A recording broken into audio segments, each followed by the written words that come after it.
Yo, what is good, Jets Nation? Welcome back to Jets Media. This is Richie, and in this video, I want to give you guys my thoughts of day one of Jets minicamp that just got wrapped up. We got all the Jets beat reporters giving us play-by-play during practice of what's going on. So shout out to everybody that is part of the Jets beat, because without you guys on Twitter, us fans will have no idea what's going on. So again, thank you guys so much for tuning in to Jets Media. If you guys are new to the channel, do not forget to subscribe. Hit that thumbs up button if you guys enjoyed, and check me out over on Instagram and Twitter if you guys are not following me over there already. With that being said, let's jump right in. So according to all the Jets beat reporters, their take on Zach Wilson was he started off red hot, having really good completions after completions, and then he cooled off at the end of the practice. So they said it was an average day for Zach Wilson. He finished with a bunch of red zone touchdowns when they did 7-on-7 drills, and then he finished with 2 interceptions in total, and both of those picks actually were to rookies, Jason Pinnock and Brandon Echols. One of those interceptions was a drop pass from Vincent Smith, so it wasn't really his fault. And that's the big takeaway from Zach Wilson, according to all the Jets beat reporters that they saw from him today. It wasn't his best practice. It wasn't his worst practice. He started off red hot, and then he kind of cooled off later on in the practice and had some indecisiveness to his game. And that's expected for a rookie quarterback in his first ever mini camp. He's going to be making mistakes. He's also going to be making really awesome plays. And we're going to get into who we threw touchdowns to later on in the video. But the one player that stood out the most, according to the Jets beat reporters, is somebody that Jets fans should be super excited for, and that is Elijah Moore, because he is just making plays after plays. He had a crazy deep completion with Bryce Hall all over him, and he adjusted down the sideline, and apparently it was great defense of Bryce Hall, but Elijah Moore somehow maneuvered his body in order to catch that ball on the sideline, and it was another great pass from Zach Wilson. So Elijah Moore, every single Jets beat reporter just continues to be impressed from this rookie. And usually a rookie receiver does not go out there in training camp. It does not go out there in practice and impress the people that are watching them, the media, every single day. It's not just like one day Elijah Moore is great, the other day he's not doing that well. He's been consistently making plays after plays after plays. So Jets fans should be really excited. I feel like Elijah Moore might be the best receiver on this Jets team as a rookie. I know that's a long shot, and I might be getting a little ahead of myself because I'm too excited about Jets minicamp. I feel like Corey Davis will probably have the better season, but to see Elijah Moore getting that connection with Zach Wilson as a rookie in practice is so pivotal for their success in the regular season. You need to get the reps. You need to get comfortable together during practice in order to be comfortable out there in real time in the NFL. Another guy I want to talk about is Denzel Mims. He is actually lining up with the second team, and the first team wide receivers look like Corey Davis, Elijah Moore, and Braxton Berrios, which is pretty interesting, and Elijah Moore. When Corey Davis left, I think he only had a couple reps with the first team, and then he sat out because he's still dealing with that shoulder injury, so they don't want to push him too far. But when Corey Davis was sidelined, the first team was Elijah Moore, Braxton Berrios, Keelan Cole, and Denzel Mims was with the second team. So that's definitely something to look out for. I don't know what the mindset is about that, but Denzel Mims did get a couple reps with the first team, and he had a red zone touchdown from Zach Wilson when they did red zone drills 7-on-7. So that's definitely good to see. But Denzel Mims to be not with the first team, with Keelan Cole being ahead of him in the depth chart so far earlier in the practice, definitely something to keep an eye out for the rest of minicamp, and then going all the way into training camp, which is going to be so long from now. But we'll survive, guys. We'll survive. Another player I want to talk about who had a crazy play is running back Michael Carter. Apparently, he had a one-handed grab. It was a wheel route, and the Jets beat team was just exploding. They're like, oh my God, what a crazy catch from Michael Carter down the sidelines, one-handed. He was out of the backfield. I think Mike White was the quarterback to throw him the ball, and he reeled it in, one-handed grab. Obviously, we cannot see the footage yet. This is just going based off what the Jets beat reporters are tweeting about. And then another player I want to talk about is James Morgan. Captain Morgan. Apparently one of the best plays of the day was from James Morgan. He threw a deep touchdown to Vincent Smith down the field, and all the Jets beat reporters were really impressed by that throw. And Robert Saleh actually talked to the media this morning, and I was watching it, and he got asked the question, what are you going to do about our veteran quarterback? Do you feel comfortable with who you have now, or are you looking to bring somebody else in? And his answer was very interesting. He said, we like who we have right now. We like James Morgan and Mike White. We want to give them all the reps possible, because if we bring in a veteran quarterback, then that's going to take away the reps from Morgan and White.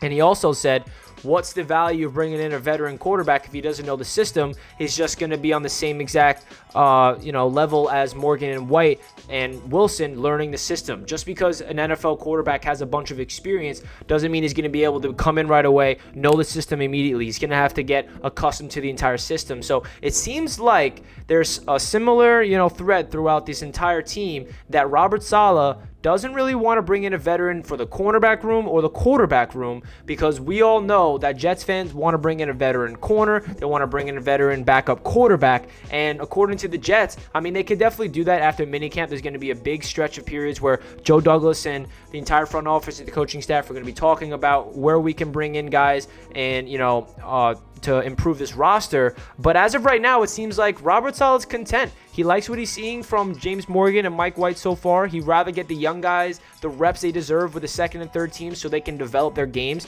And remember, James Morgan is a 4th-round pick last year. A lot of Jets fans hated that pick, but if he turns into the long-term backup quarterback, that is a very good pick from Joe Douglas. That's all I got to say. Not saying it's guaranteed that he's going to be, a great backup quarterback, but it's something to look out for. If we can, save that veteran quarterback role and James Morgan can come in. But hey, the big thing is, let's hope that James Morgan, Mike White, and whoever we bring in, if we do a veteran quarterback, never sees the field, because that means Zach Wilson's healthy. We don't have to worry about a veteran quarterback. But that's definitely something that Jets fans and everybody's going to be talking about all throughout the rest of the offseason is, are we going to bring in a veteran quarterback or not? So it's interesting to hear Robert Saleh say that he's content with who he has right now.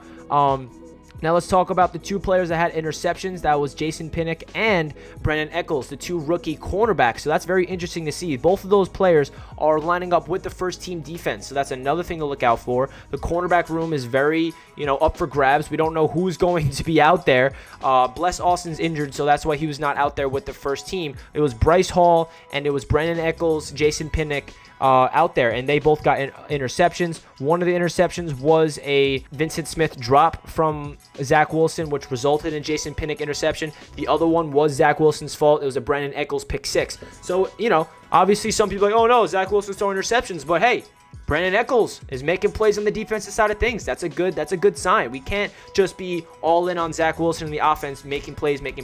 We have to look at the defensive side of things. Who's making plays on the defense? And that's C.J. Mosley getting in there, pass deflecting passes over the middle over and over again. And the rookie cornerbacks are making plays. That's awesome to see. I don't know about you guys, but I love to hear Brandon Echols getting a pick 6. Zach Wilson's not going to be absolutely perfect. He's going to have to make mistakes so we can learn from it. So it's awesome to see that. And another rookie that is playing with the first team is Hamza Nasruddin. That's a very interesting player that a lot of Jets fans are excited about. He is the starting outside linebacker for them, according to the minicamp right now in the first team defense. Is he going to win that role? Blake Cashman's still injured. This guy cannot get on the field, guys. I don't know what's wrong with Blake Cashman, but he'll never get on the field, I guess, right? But Hamza, he is out there with the first team. So it's interesting to see what he's going to be doing when it comes to training camp. Is he going to be the starting linebacker week 1? That's definitely something to look out for. But let's get into when they got into the red zone.